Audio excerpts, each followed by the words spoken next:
warahmatullahi wabarakatuh. Hello guys, welcome back to Garuda Fans Channel Vitanev. Patrick Kluivert berstatement kebijakan baru di Timnas Indonesia.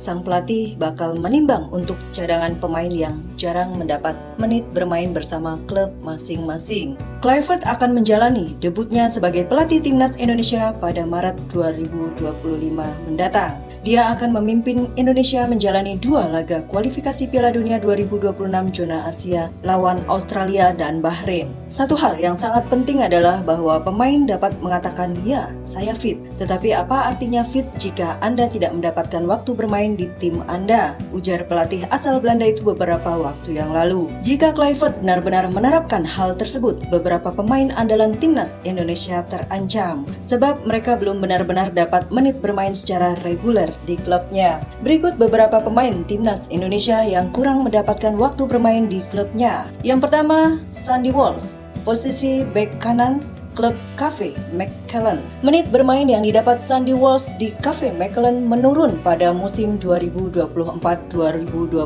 ini. Sandy Walsh baru terlibat pada 6 dari 21 laga yang sudah dimainkan Cafe Mechelen di Pro Liga Belgia. Faktor ini bisa berdampak pada posisi dan peran Sandy Walsh di Timnas Indonesia sebab dia harus bersaing dengan Kevin Dix, Mitch Hilgers, dan Eliano Reinders yang juga bisa bermain sebagai bek kanan. Yang kedua, Nathan Chu Aon, posisi bek kiri atau gelandang, klub asal Swansea City. Media-media di Wolves memasukkan nama Nathan Chu Aon dalam daftar pemain yang harus dilepas sebab kontribusinya untuk Swansea City dinilai sangat minim. Dia kesulitan dalam menit bermain bersama Swansea City.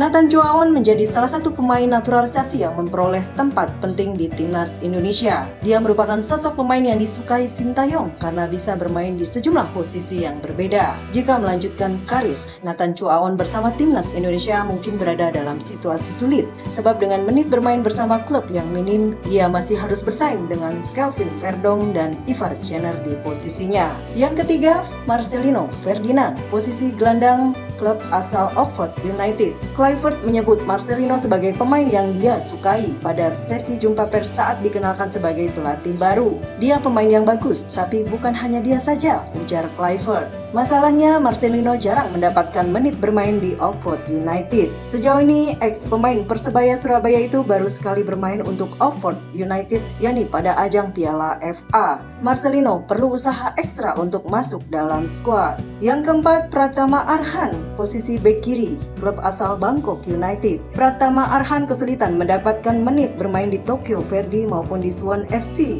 Namun karena keperluan taktik, Sintayong selalu memanggil Pratama Arhan ke Timnas Indonesia. Pada era Kluivert, Pratama Arhan tidak bisa terus berada dalam situasi ini. Dia harus dapat menit bermain secara reguler agar dipilih Kluivert. Arhan sudah menjalani debut bersama Bangkok United dan harus terus berkembang. Yang kelima, Elkan Bagot, posisi bek tengah, klub asal Blackpool FC. Pergantian pelatih bisa jadi babak baru dalam karir Elkan Bagot di Timnas Indonesia. Bagot telah melewatkan banyak laga pada musim 2024-2025 ini. Dia mengalami nasib buruk karena terus-menerus mengalami cedera. Jika tidak segera pulih dan dapat kesempatan bermain, Bagot mungkin akan sulit masuk Timnas Indonesia. Yang keenam, Justin Hubner, posisi bek tengah, klub asal Wolves U21. Karir Hubner kini berada pada fase yang penting. Dia sudah berusia 21 tahun dan harusnya mulai menata persaingan pada level senior. Namun dia masih jadi bagian dari Wolves U21 dan jarang dapat menit bermain. Pada musim 2024-2025, Hubner baru 2 kali bermain untuk Wolves U21. Minimnya menit bermain Hubner bukan hanya karena kalah bersaing, akan tetapi beberapa cedera yang sempat dialaminya. Mengenai pemain-pemain yang minim memperoleh kesempatan bermain di klubnya, tampaknya harus mulai dicerna oleh para punggawa skuad Garuda. Pasalnya, Patrick Kluivert menjelaskan bahwa salah satu indikator yang menunjukkan seorang pemain memiliki kebugaran yang tinggi ialah catatan menit bermain yang reguler bersama klubnya masing-masing. Jika melihat pernyataan head coach Timnas Indonesia, sejumlah pemain skuad Garuda harus mulai berhati-hati sebab selama ini mereka kesulitan mendapatkan menit bermain di klub. Nasibnya akan dipertaruhkan di bawah era pelatih asal Belanda ini. Patrick Kluivert, pelatih yang baru ditunjuk untuk timnas Indonesia, mengadopsi pendekatan permainan menyerang yang menarik dengan menggunakan formasi 4-3-3. Dalam konferensi pers yang berlangsung pada 12 Januari 2025, Kluivert menekankan bahwa penguasaan bola dan fleksibilitas taktik di lapangan sangatlah penting.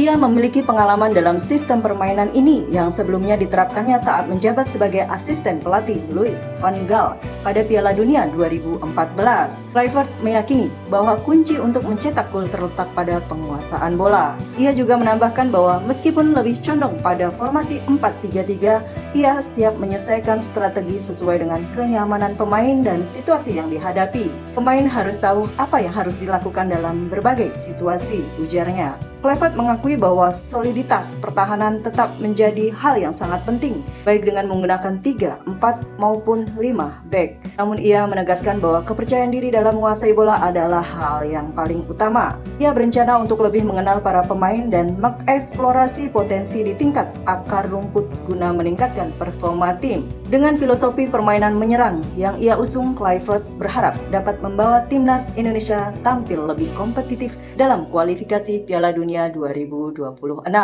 Sekian dari saya guys, semoga menambah info terupdate untuk Anda. Salam sehat untuk Anda semua. Terima kasih yang sudah support channel ini dengan like, comment, share, subscribe-nya. Sehat selalu Anda dan keluarga. Just leave your comment below. See you and thanks for watching. Wassalamualaikum warahmatullahi wabarakatuh.